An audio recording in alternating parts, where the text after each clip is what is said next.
Here is science circle. So we can't directly teleport to each exhibit. So come up, please. This is destination selector. So now you can see travel to time of Titanoboa. So please touch. Delia, please guide us. Welcome. Oh, We have gone from poster boards and learning about millions and millions of years ago to actually immersing ourselves in a time of about 58 million years ago.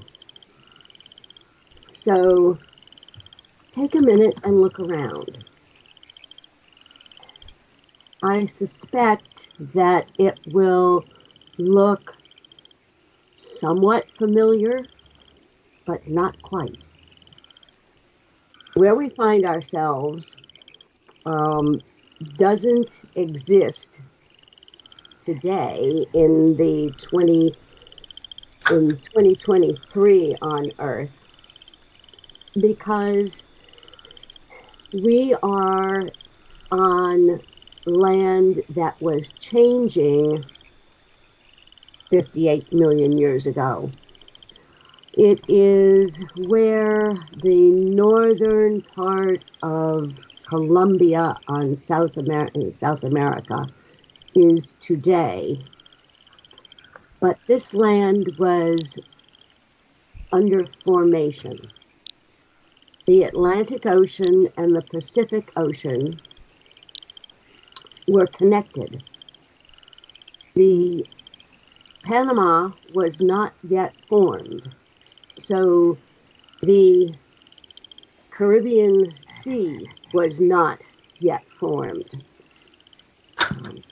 The continents that we know today on Earth had broken apart from Pangea, and the South Atlantic was much more narrow.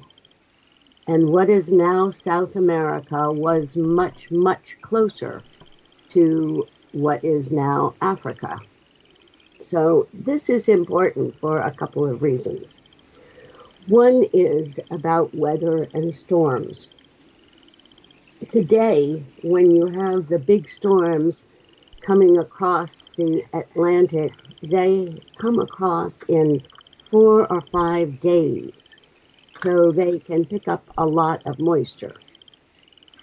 But at that time, the longest it would have taken storms to move across would be 2 days.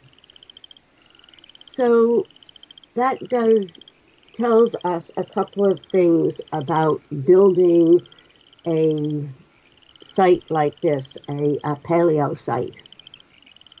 The weather was different. Although the temperature was a lot hotter, the moisture would not have been as high in the atmosphere because the storms would have been different. So if people are interested, I can pass you the settings for the sky here. Just put a note into, just IM, and I can pass it along. The best we can figure is that the air would have been much warmer, at least 10 degrees centigrade average warmer than it is in today. But the clouds would not be high clouds. There would be moisture evaporating, but very little clouds in the sky. So that's the first clue. But beyond that, everything we know about this area comes from an enormous, one of the largest open pit coal mines in the world. And that is where Alex Hastings and his team he found the skeletons of the Titanoboa. Amazing, 42-foot plus snake that is, in a way, similar to today's anacondas, but much, much, much bigger. Yeah, yikes. Yeah. So the other thing here is that in order to make an immersive diorama like this, what we had to go by were fossils, only fossils. So what else can you do? And it's kind of like doing library research in a way. To look at the fossils, to look at the pictures of the fossils, and what can you tell about them? So in the coal, you find some clues, but interspersed with the coal are mudstones. So all of the trees, all of the plants around here were chosen because they were today's versions of the leaves and the pollen that were found in the mudstones in this pit. So the pines, not the palms, the one kind of conifer, which we assume was closely related to the cypress, the bald cypress, the swamp cypress that we have today. But you saw also on the charts that Jan had showed earlier that it was some of the early fruited plants were magnolias. So you will see magnolias around here. What you don't see is grass, because grass had not yet developed. So in a swamp area like this, today we would find lots of different kinds of grasses, but there are none here. The other thing that is critical to developing this kind of a place is that the insects you don't find the insects in fossils in most cases. You'll find in places that had amber, you'll find some insect fossils, but in general, in a swamp area, you don't find insects. But we do know that there were dragonflies in this period of a location where dragonflies would live. So there are dragonflies here. What you don't find, though, back to the plants and the leaves. Some of the fossil leaves have holes in them.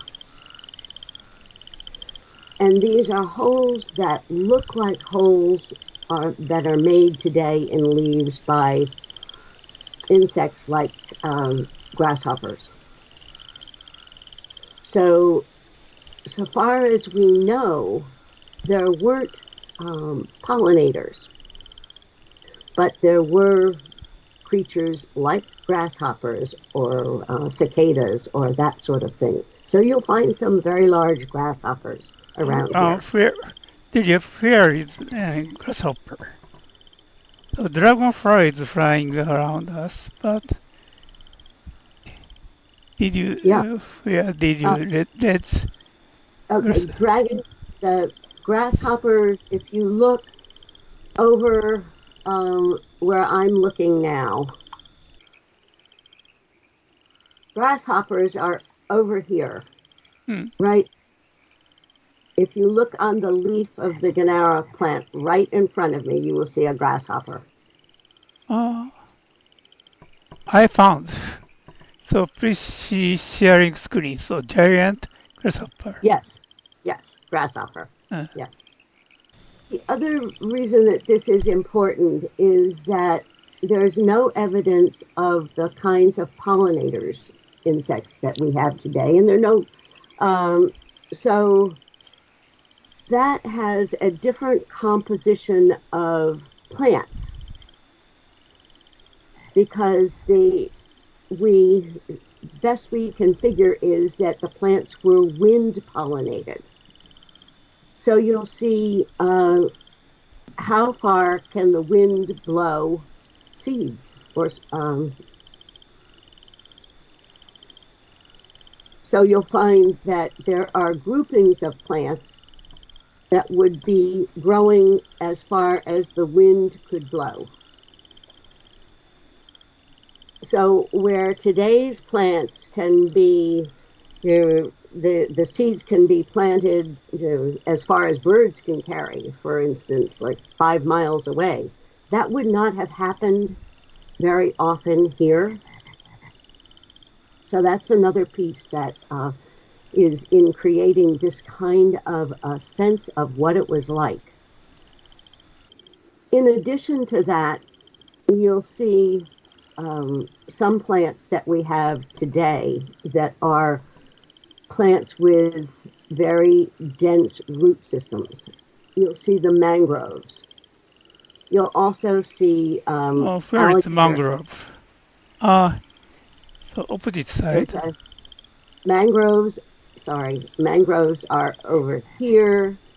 I'm standing next to a mangrove, and on that smaller island with the crocodile is mangroves. So the dense roots of the mangroves not only provide safe havens for young creatures, but also they catch sediment. And so mangroves can be island builders. That's why that small island has so many mangroves on it. But now let's look also here at some of the creatures. Mm. Right in front of me is a giant turtle. Jan's sitting on the giant turtle. Yeah. The turtles here are extinct today. These are, you'll notice that this turtle is much elongated from what you would see today. Its neck would have been able to stick out a lot further than this, so that it wasn't just the snake that was large, it was the turtles that were large also. And then you'll see here in the water, you'll see crocodiles. Again, the crocodiles are not quite like today's crocodiles, but from the fossils, the crocodiles had a more narrow, elongated head. If you look into the water, you'll see other things. Jan talked about the volumes of creatures in the water that would die and make the sludge that turns into the mudstone. But you'll also see things like a dragonfly nymph. You'll see some fish. Particularly, you'll see lungfish, and you'll see so lungfish gives you another clue to the kind of a place this was. Lungfish is still around today, but they are large and they are very bony fish. They are fish that live in low oxygen areas. So that gives you a clue as to what kind of water this was. If it were fast moving, clean water, you wouldn't have the lungfish. The other fish, a couple of different kinds of fish here, but they are all ones that will live in the very slow moving kinds of water. Tarpons also.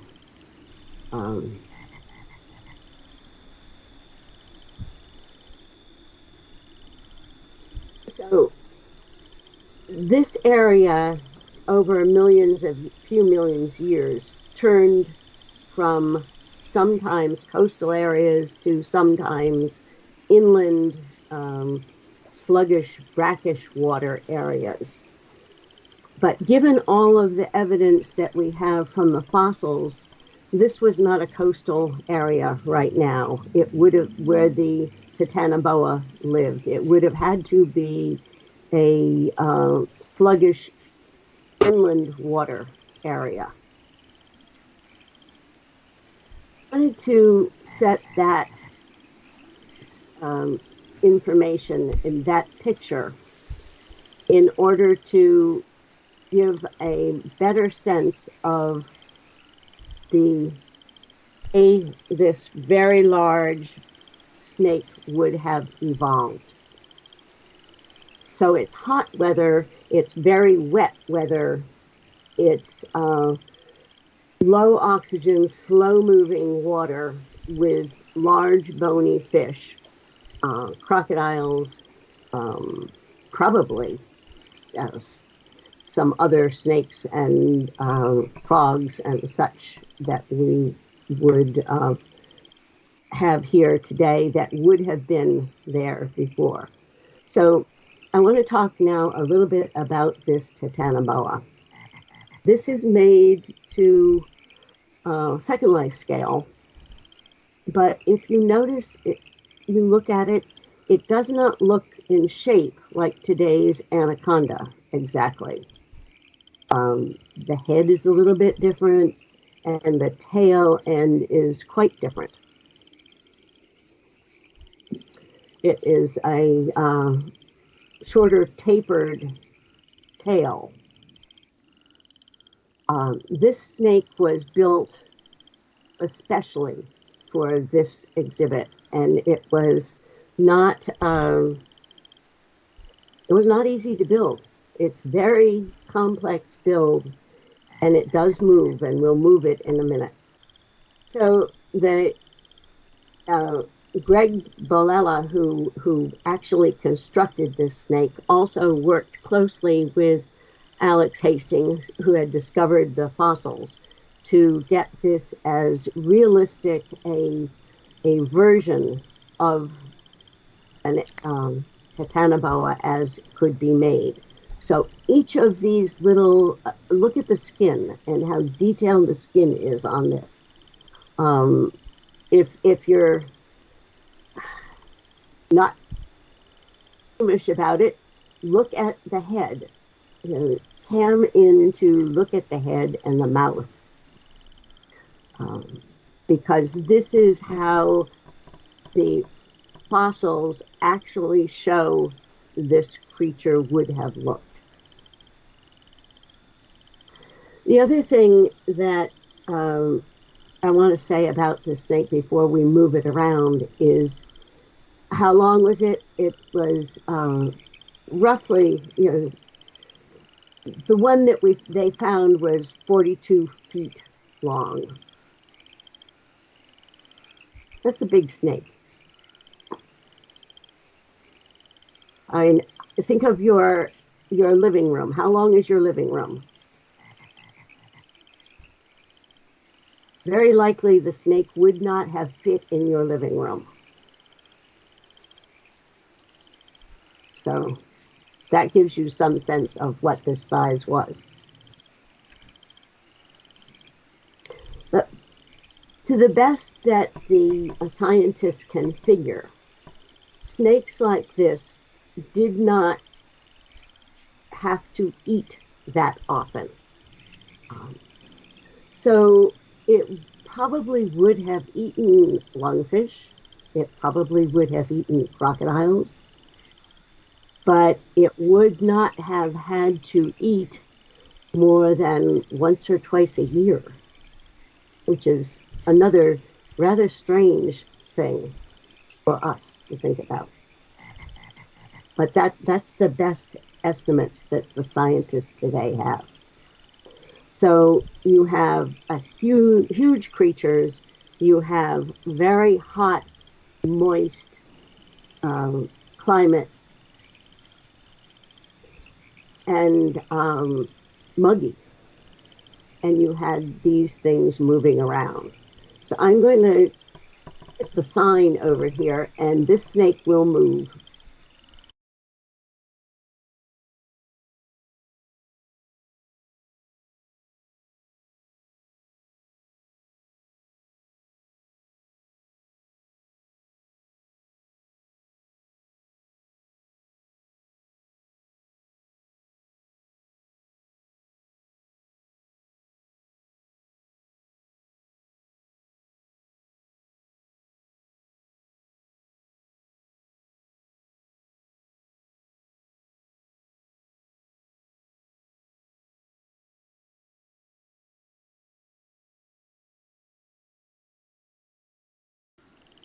So the other thing I wanted to say here is that Second Life gives us a really incredible opportunity to bring to life things that would otherwise be just words. And the words are important. It's not to say that you can't weave a story and have a good story and imagination, but this gives us an opportunity to build an entire environment that where you can get the feel of something, the actual feel of something that contrasts to where you might live in today's world, solid world. And I would love to have many people do this kind of thing to bring to life some of the ways that we can begin to know. And when you have an environment like this, to me anyway, that is an immersive three-dimensional environment, you can see what is similar, what is different, what might be missing, and you can infer and then question, scientifically question, what some of the other things could have been, and it allows you to do an entirely different level of learning. So anyway, questions. I've been talking a lot. What are some of the things that you're thinking about? Julia, please talk about plant. Is it More different about from modern trees or gigantic? Yes, yes. The trees are large, and some of them would have been larger than they look here, but they're to scale for us anyway. But they're more to scale with the Titanoboa. So we know what kinds of palm trees, for instance, were here because there are coconuts in the fossils. We also know some of the other trees, not only from the leaves, but from the pollen in the fossils. And until I began to do some of this research to do this build, I didn't even think about pollen fossils, but there's a significant amount of pollen fossil in this area. So that's how come we have not only the magnolias here, but mimosa trees here. And we have bananas. And we also have the flamboyant trees. So all of these are modern day versions that are as similar as we can figure from the pollen and the leaves that are in the fossils. Another couple of ones that we have today that we're just beginning here are the red ginger. Notice we have the short plants with the red flowers right around here. So red ginger was just beginning here. As I said, Which is ginger? Which is ginger? This. With that, I'm standing next to the red. Oh, I see.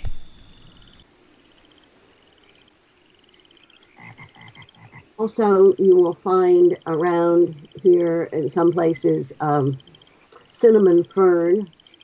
Now, cinnamon fern we still have today. I have it in my solid world garden. So here you also would have had, because it's sluggish water, and you have some fish, you also would have had algae, and you would have had, duckweed. Yes. Yes. There was duckweed, no grass, but there was duckweed. Sorry, which is a duckweed? Duckweed is, oops, I'm going to bump that, is over here.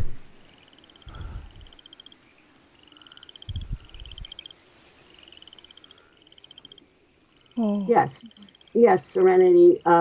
Duckweed is highly nutritious, a good source of protein for us as well as for animals. But where you would have today sedges and reeds, grasses, there is none at all. You also have a number of vines here. So if I walk past the tail of the Titanoboa, whoops, I go right into the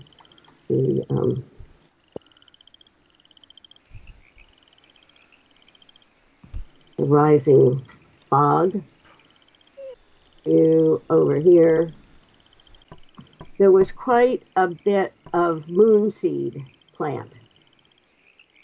We still have moonseed today, but not. It looks like sort of like grape leaves, but it's not grape leaves. And humans cannot eat this. But other creatures would have eaten this. So there was quite a bit of that around in the fossils. So constructing this kind of a place, you can't really go by what you see today. It takes a lot of research and a bit of imagination, but a lot of research. And it's kind of like if you put out one thing, like putting out the mangroves, then what has to follow around from that? What else would likely be there? And then can you find those kinds of things in the fossil record? Because you would not find mangroves, for instance, in a desert. Because it will slither with every little detail here to my left. That's the kind of watch and research that had to go into it. Here goes. And that is huge muscular also the creature kind moving of across. thing that Greg had to do with making Yeah, Serenity, the you're about the right Titanoboa. size for an appetizer today. How would it slither? How would it be able to constrict? How would it Zuri would probably be able make to the first catch course. prey? So it's a lot of detail and scientific thinking that goes into creating this kind of a place. And even something as simple as the Titanoboa in this kind of muck that would likely have been here with no reeds, no grasses. Would that change how the snake would slither? These are all questions that you ask yourself when you're building this kind of a site. And many conversations. So it's really hard to do this kind of thing by yourself. It's a lot easier to have a team of people working on it so that you can ask questions of each other. Exactly, Pal. Yes. So here is a very good research platform, collaborating platform. So this is an open site. It's staying here. And feel free to bring other people if you have students, if you have, bring them here as well. Bring friends. Challenge your own imagination. Oh, glad people came today. So I thank you, Delia, and thank you for Science Circle provided this place.